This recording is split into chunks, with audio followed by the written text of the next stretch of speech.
सदाए रमज़ान में आपको एक बार फिर से खुशामदीद कहते हैं और अब आपकी मुलाकात करवाएंगे एक बहुत ही टैलेंटेड कैलीग्राफर से जिनका नाम है यासिर अज़ीमी और लैया से इनका ताल्लुक़ है। आज हमें इस ट्रांसमिशन में ज्वाइन किया है। Thank you so much for joining us.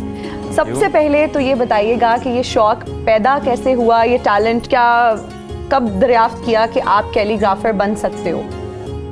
देखें, आर्टिस्ट जो है वो तो बचपन से ही कैलीग्राफी वगैरह कर रहा हूँ, लेकिन मैंने कैलीग्राफी एज इट इज़ वो 2020 में स्टार्ट किया है रिसेंटली। अच्छा। और 3 सालों में ही सीखा है। ये कुछ सीखने में मुझे कुछ ज़्यादा परेशानी का सामना इसलिए नहीं हुआ कि जो मेरे ग्रैंडफादर हैं ना जी, उन्होंने अपने हाथ से कुरान मजीद एक लिखा हुआ है जो कि हमारे पास मौजूद है। तो खताती ऐसे समझ लें कि खून में मौजूद थी, बस उसको डिस्कवर करना बाकी था। और उसको पॉलिश करना। लैया की सरजमीन है ना, वैसे भी बड़ी जरखेज है। स्किल्स और टैलेंट वहाँ बहुत ज़्यादा। ये देखें ना, फ़ाइन माल उसरी युसरा वहुवल अलीयुल अज़ीम और फ़बी आलाए रब्बिकुमा तुकज़्ज़िबान। इसके बारे में कुछ बताइए, अपना जो आपकी ये तख्लीक़ात हैं।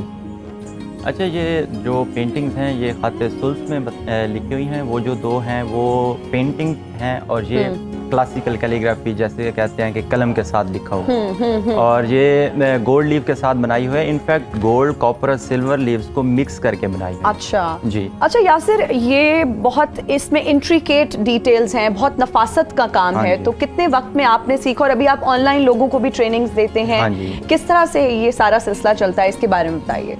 देखें, ये कैलीग्राफी इतनी मुश्किल नहीं होती जितना लोग समझते हैं। बस आपको थोड़ा बहुत डेली रूटीन के साथ टाइम देना होता है, क्योंकि मेरी जो एजुकेशन है वो टोटली अपोजिट है। एग्रीकल्चर का स्टूडेंट हूँ, एमफिल की हुए।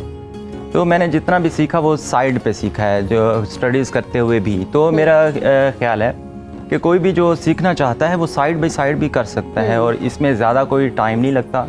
हाँ, आपको मेहनत तो करनी पड़ती है, शुरू में कोई भी काम हो मुश्किल लगता है। अच्छा, तो प्रैक्टिस भी इसमें क्या करनी पड़ती है? क्योंकि हर काम में जो है वो प्रैक्टिस की बहुत ज़रूरत होती है। तो कैलीग्राफी में भी क्या प्रैक्टिस की ज़रूरत होती है? और अगर प्रैक्टिस की ज़रूरत होती है तो दिन में कितने घंटे या कितने मिनट्स प्रैक्टिस करनी चाहिए?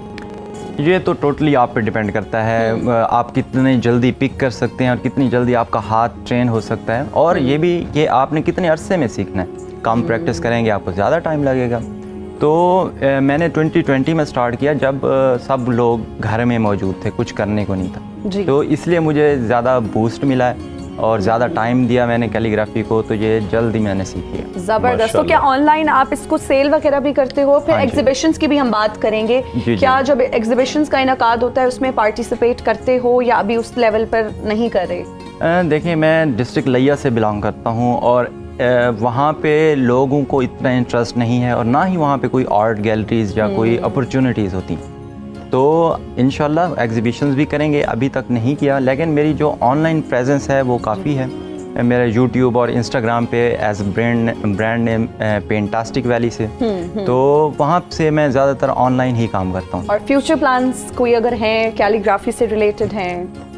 हाँ जी, फ्यूचर प्लान्स यही हैं कि पेंटास्टिक वैली को एक ऐसी जगह बना दें जहाँ पे आपको मटेरियल भी मिल जाए, पेंटिंग्स भी मिल जाए, सीखना चाहें तो आप सीख भी सकें, ऑल इन वन प्लेस इंशाल्लाह। अरे वाह, इंशाल्लाह। All the very best for your future plans. Thank you very much. माशाल्लाह, बहुत खूबसूरत आपका आर्टवर्क है। Thank you. जी हाँ, बहुत अच्छा, माशाल्लाह। अल्लाह ताला आपको इसमें तरक्की अता फरमाए। ये आपका शौक है, पैशन है, और पैशन को जितना वक्त दिया जाए वो उसमें ज़्यादा निखार आता चला जाता है। बेशक। नाज़रीन किराम, प्रोग्राम का वक्त अब ख़त्म हो रहा है। आपसे इजाज़त का वक्त